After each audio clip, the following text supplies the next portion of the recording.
Hello, I'm Darlene, and welcome to Good Word for the Day. Today's good word is there is no God. I'm sure you've heard someone say that before, probably more than once. But how do you feel? What do you feel about that? And how does that make you feel? Personally, me just saying it makes my chest hurt. You just gotta take a deep breath. And when you think about beliefs and religion and all these things we talk about, you can put everybody pretty much in three categories. First category is the true believers.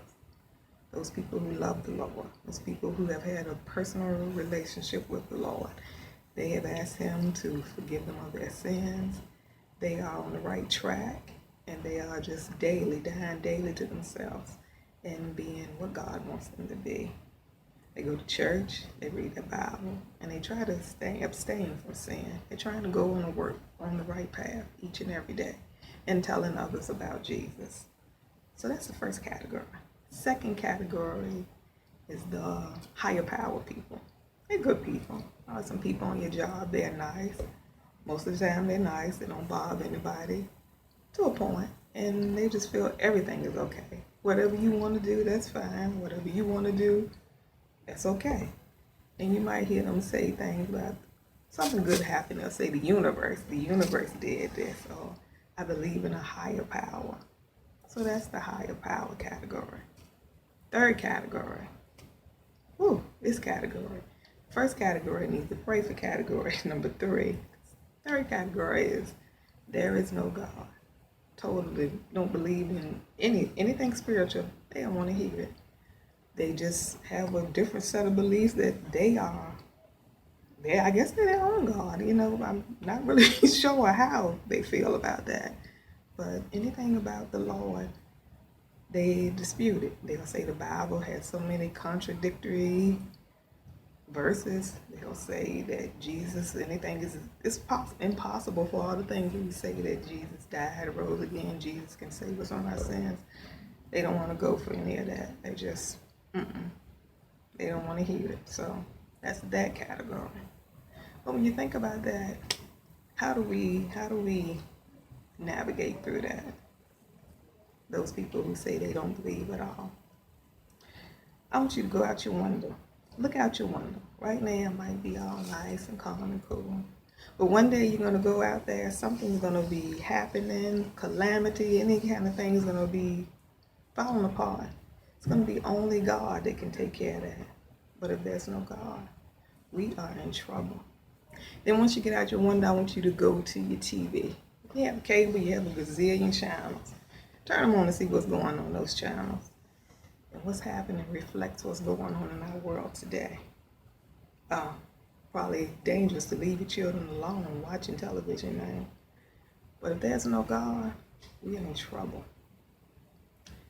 And once you do that, turn to the news channel. See what's going on at any type of news. You go to our national news.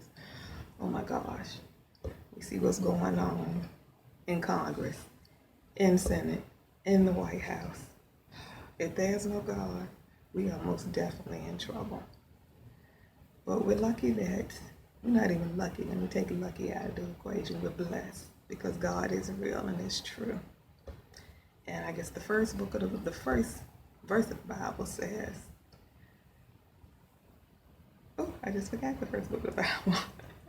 The first book of the Bible is Genesis 1:1. The first verse says, in the beginning, God created the heavens and the earth. I'm back. And so it's proven that God was here. He was here even before the foundation of the earth was laid. And then He laid all those foundations. He did everything. And if you really want some proof of God, you can go to your mirror. You don't have to go any further than that. Our body is the most amazing craftsmanship of God. Think about, we can see, we can walk, we can talk, we can think.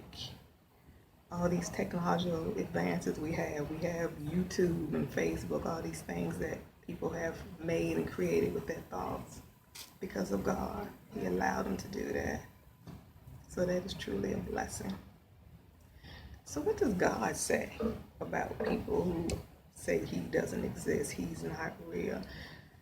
Those who are just so arrogant to say that It's just me.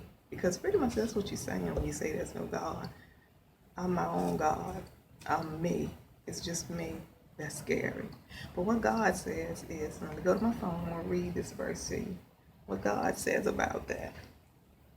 Psalm 14, chapter 14, verse 1 says, the fool have said in his heart, there is no God. They are corrupt. They have done abominable works. There is none that doeth good. So that's what God has to say about it. Saying that he doesn't exist is just foolish thinking. So, for category 1, the true believers, the Christians, the ones who love God, the ones who love God, keep on praying, stay on the battlefield, so you can help everybody else to come into the saving grace of God. Category number 2, we hope you will come into the saving grace. If you already have some type of belief, you know the universe is God, everything is God, everything is His, and He built everything, created everything. So hopefully you'll move on over to category number 1. And category number 3, just read it to you. It's foolish thinking to think that God doesn't exist. So that's the good word for the day. Again, I'm Darlene. Thank you for watching, and you be blessed. Bye.